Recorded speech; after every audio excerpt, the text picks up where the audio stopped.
Hey everybody, in this video we're going to start talking about how to use your simulator setup to get better this winter. I think that's why most people, you're buying these setups, is to use it in the off season to continue to improve and enjoy the game. So let's talk about that.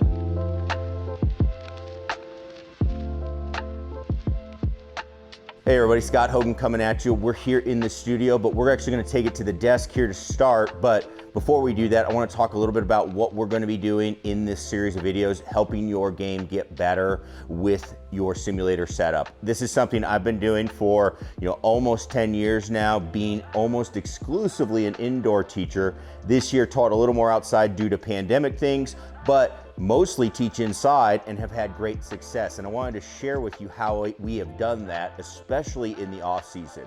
So we're going to take you through all those steps. That's going to include our pre-planning steps, which happen before you ever get to the winter. So this is an important video to watch and start working on these steps immediately so you can be prepared when the snow starts to fly or it gets too cold and you have to come back inside. So before we do that, make sure you check out, we're going to have some videos on swings and how to make sure your swing is getting dialed in. So don't miss out on that. Click that subscribe button down below. And with that, let's head to the desk. Let's get this started off with what you need to be doing as we finish up the outdoor season so you're ready indoors.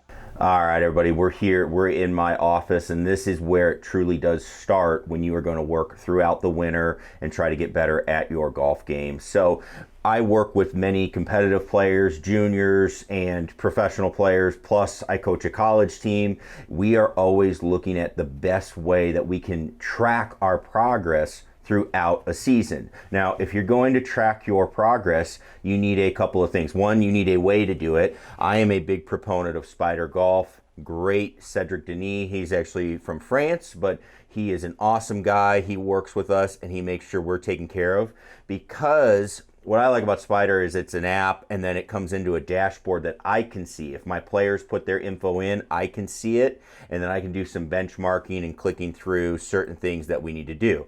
We'll go over more of what types of stats you should be looking at, but that's something that's really important. You have to have a starting point with where your game is going. So as you get winding down the season, there's a couple of things that I think you have to do to be able to use the simulator and get better. You have to first keep stats. Now, what stats should you be keeping? I would be keeping, if you're not very familiar with stats, what I would be keeping is fairways. I'd keep track of how many greens I hit. I'd keep track of how many times I 3-putt. I'd keep track of how many times I miss putts inside of 4 feet. And I'd also keep track of how many times I hit shots from inside of 100 yards that don't go on the green. Okay, so that's 5 stats right there. You've got your fairways, you've got your greens and reg, you've got your 3-putts, you've got your short putts. And then finally, you've got your inside of 100-yard shots. Those are those scoring shots that we like to really try to attack. But honestly, depending on where you're at in your game, it's going to vary on what your goal needs to be from those stats. From that, we really can start putting together a plan with just those basic stats. Now, some of those stats, some of you might say, hey, those are a little out of date. Yeah, I mean, compared to what they do on the tour and things like that, for sure. What we use in my college team, we use more of the strokes gained approach, which is great. I love it. But if you're not somebody that wants to go through and play rounds of golf and write down every single shot, how far the distance was, how far offline you hit it, what lie you're hitting from, then these other stats are going to work just fine for what we're doing. The key is you have to have some sort of a benchmark and a starting point that you can go through. You'll see a lot of our programming and stuff, and you might hear me say this a lot. We call it our EPIC programming. Well, that stands for, the first part of it is evaluation, and then the second part is planning.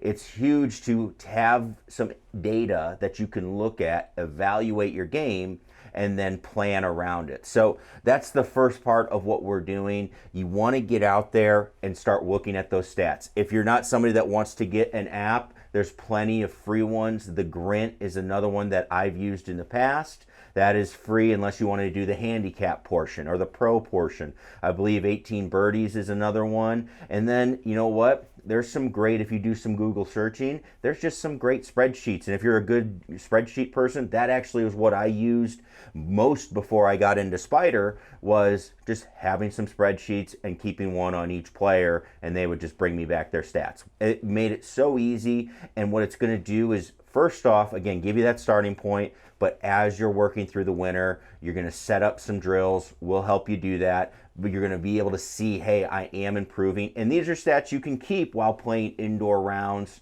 and do those as well, but you're going to see, again, the improvement happening, which is critical if you really want to get better. You have to see how you're progressing if you really want to get better. So that's the first goal. That's the homework that I have for you, is get out there, play a couple rounds, get your stats. That way, when the weather does start to turn, you're going to be ready to go. I always tell my competitive players, they're like raring to get back in and go. I said, hey, enjoy the last month or so of the weather. Play as much golf as you can, because you're not going to be able to do it for a few months. So get out there, get those stats. That's going to help us make you better anyway, the more info and data we have. So that's how we started off. If you want to get better this winter, it starts before we get to the winter.